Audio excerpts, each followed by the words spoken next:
Hey guys, Robin here, and welcome to another movie review. Now, originally, I was not intending to film a review today. I was planning to upload a very old review that I never got the chance to upload. But considering the fact that my router, despite it being 2020, is being the biggest piece of shit in the world right now, I will be reviewing the 1988 thriller film Miracle Mile, starring starring Anthony Edwards and Mare Winningham. Now, now this movie does have a very interesting history because now before this became a movie, the script for it was highly regarded. In fact, and at one point, the script for this movie was going to be the Twilight Zone movie before they decided to just remake 4 episodes from the original TV series. But Miracle Mile came out. But yeah, when Miracle Mile came out in 1988, like any movie that like any movie like any movie that has a big twist at the end, the movie the movie had a strong box office introduction, but as time went on, less and less people came to the theater to watch it. And I'm not sure if this movie was a success or if it bombed because because again, my router is a piece of shit. And but anyways, now I am going to be discussing spoilers later in this video, but I'll tell you, but before I get into spoilers, I will be warning you. Okay, now the movie starts off with Harry works at LA's famous La Brea Tar Pits where after being dumped, he meets a woman and they instantly fall in love with each other. And they agree to meet up at a diner, and they agree to meet up at a diner, which in real life is a very popular attraction in LA. And the movie Miracle Mile is one of the best known movies that this diner appears in. But But as Harry is walking into his apartment building, he flicks a cigarette onto the ground. A bird picks up the cigarette, takes it to its nest, which is built on power lines that connect to the building. Of course, the nest catches fire and the power gets knocked out, and he sleeps through the alarm. And by the time he does wake up, it's 3 a.m. He hurriedly gets dressed and he drives to the diner in this really sweet 1960 Buick Electra 225 sedan. And of course, he's not there, so he tries to call her, but since it's 3 in the morning, well, 3 or 4 in the morning, she doesn't wake up. So he converses with the patrons inside the diner, then steps back outside. But the payphone outside, and he's like walking around doing whatever. And and he and the payphone outside the diner rings, and he answers it, thinking the girl's calling him back, but instead it's someone sounding very scared, claiming to work inside a missile silo somewhere somewhere on the East Coast. Oh, and by the way, this movie's title, Miracle Mile, is named after a neighborhood in LA, which is where most of the movie takes place. Pardon me a second. Hey, I'm back. Sorry, my throat got really dry, so I had to get myself a drink.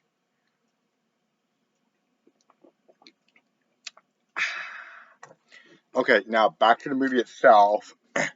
So he picks up the phone, and and a very and he and the person on the other end is a very frightened person who claims to work inside a missile silo, and he tells him that they're going to launch their nukes in an hour, in an hour, and 10 minutes after that, and 10 minutes after that, the Soviets are going to fire back.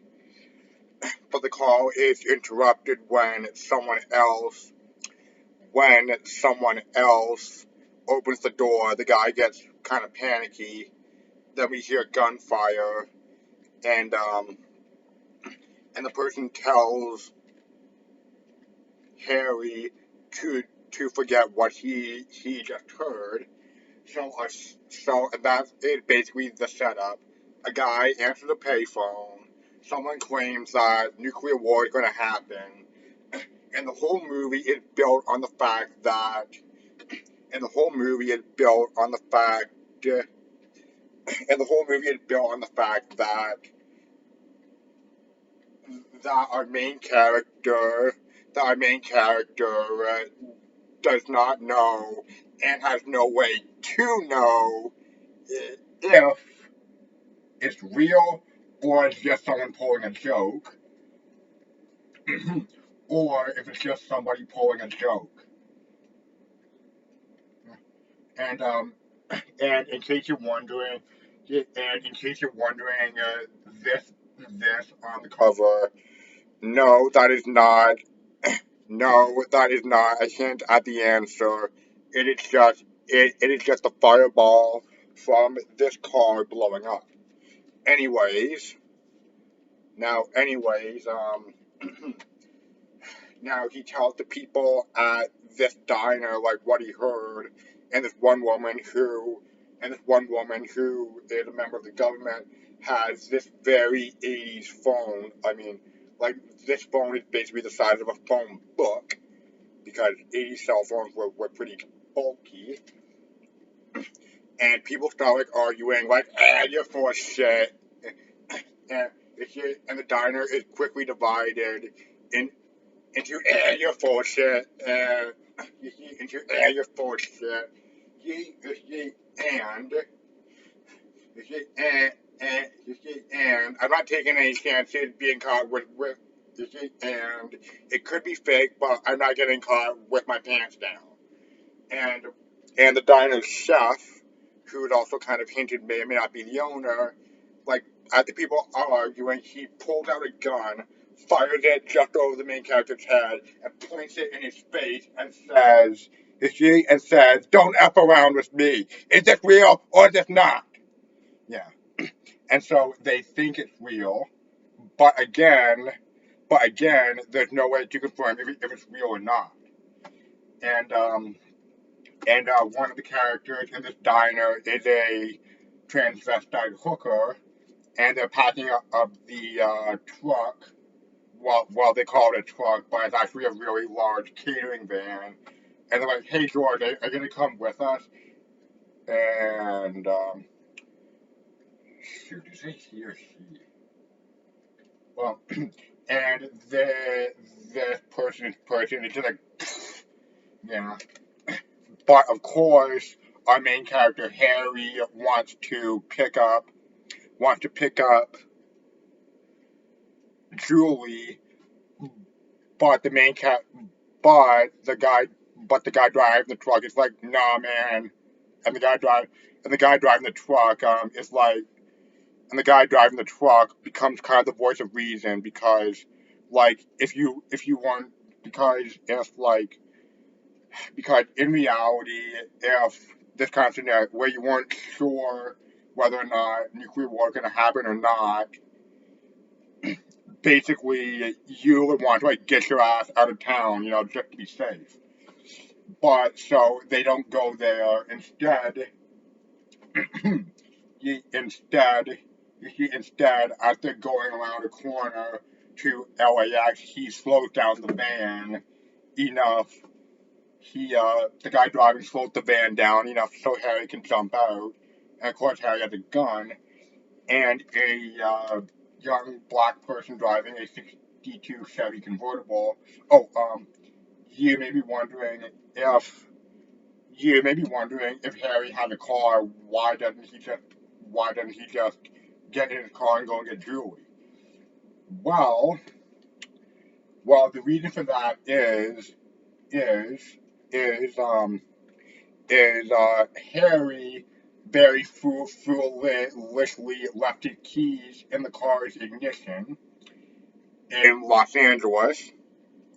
And of course, this being LA, of course his car is stolen, like, if you drive a nice car in LA, if you drive a nice car and you live in Los Angeles, like, why the hell would you leave the keys in the ignition? Yeah, it's 4 a.m. and most of the people in LA would be asleep, but crime never sleeps.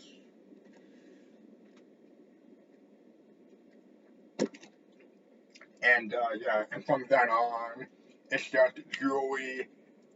And from then on, it's just Harry trying to get Julie and people related to Julie to the airport, and then it's all about trying to find a pilot who can fly them to the airport.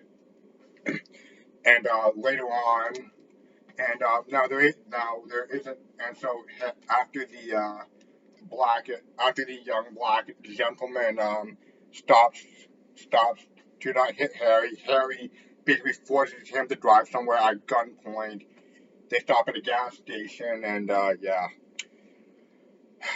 basically the gas station scene. Now I'm not going to go into detail about the gas station scene, but this movie does have like quite a few holy shit moments, and the gas station scene is certainly one of those. And I'll cover the gas station scene a bit more when I get into spoilers. Now one of the people living with uh, Julie is her grandmother, and on their way out of the complex, they bump into either the grandmother's ex-husband or ex-boyfriend, and she is informed of what's going on, and they get back together, and they disappear for a bit, and then but they show back up later, driving this really nice looking 1950 Pontiac Streamliner Woody wagon, which is really cool. Is she aiming to like go to this restaurant that serves, well, the restaurant, oh no, like I think they were kind of implying it to be the Heart Attack Grill, which I know there is one of those in Las Vegas, but I don't know if there's one in LA. But of course, I wouldn't be surprised if there is. But anyways, now, now, now another cool thing about this movie is that late into the film, these two characters show up, these two men, and they are a gay couple, and it is heavily implied that they're a gay couple, but this movie doesn't. But being a bit ahead of the time, these gay people are not portrayed in a way that could be considered offensive at all. They're very manly. In fact, if you saw, in fact, they're like very manly gay people. And before you get offended at me using the word gay, I myself am bi, so yeah. Anyway, now, okay. Now,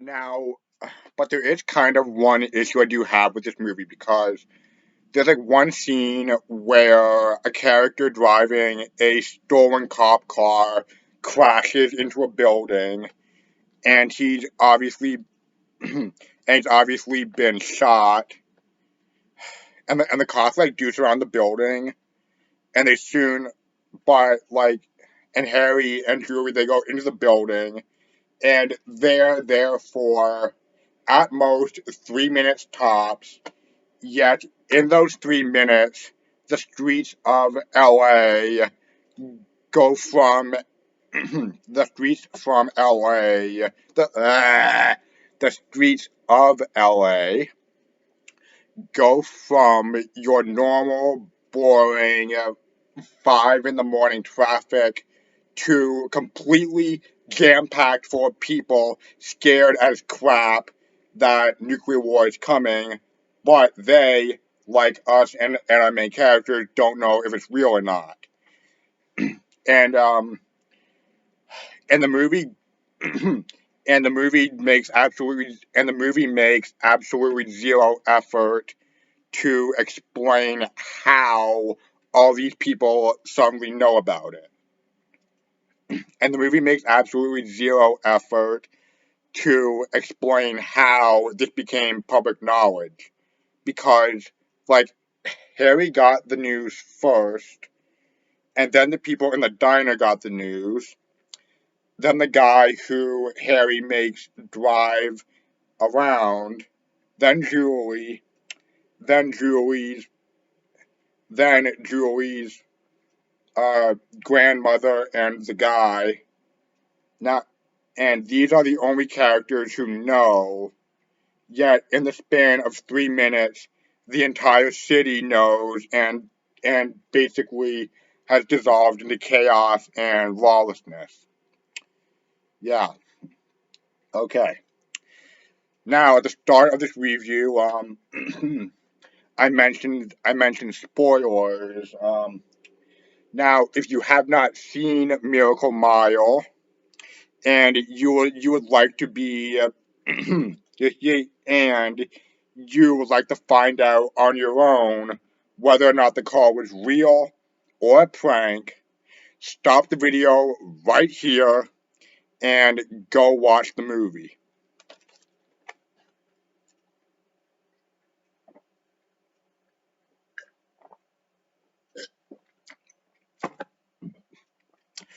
Okay, okay.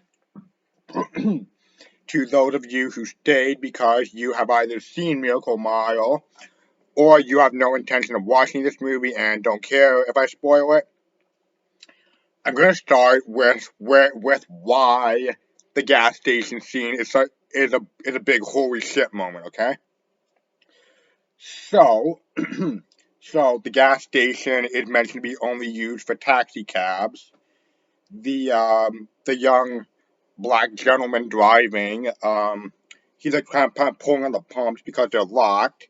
The gas station night watchman who who looks sort of like a low-rent Chuck Norris, walks out with a shotgun and points at the guy like, "Hey, what are you doing?" And he's like, "Hey, it's cool, man. Don't worry. I'm gonna pay. Here's $20." And the guy's like, "Is that all you got?" And he's like, "No, no. I'll give you $100. I mean, no. I'll give you the 20 plus $100 from him." Which, by the way, Harry is unaware of this. So the guy is refueling the cars under the watchful eye of the night watchman, and Harry's like making a phone call. And then if you look in the in the background, you will see something. You will see you will see the reflection of a car in a light. You'll see the reflection of a car in a window, and then the car drives into frame, revealing itself to be an '87 Chevy LAPD cop car. Of course, they see the guy holding the gun, and and they like, and they make the siren go, wow, and they have the lights on, and they order the guy to put the gun down and get on the ground.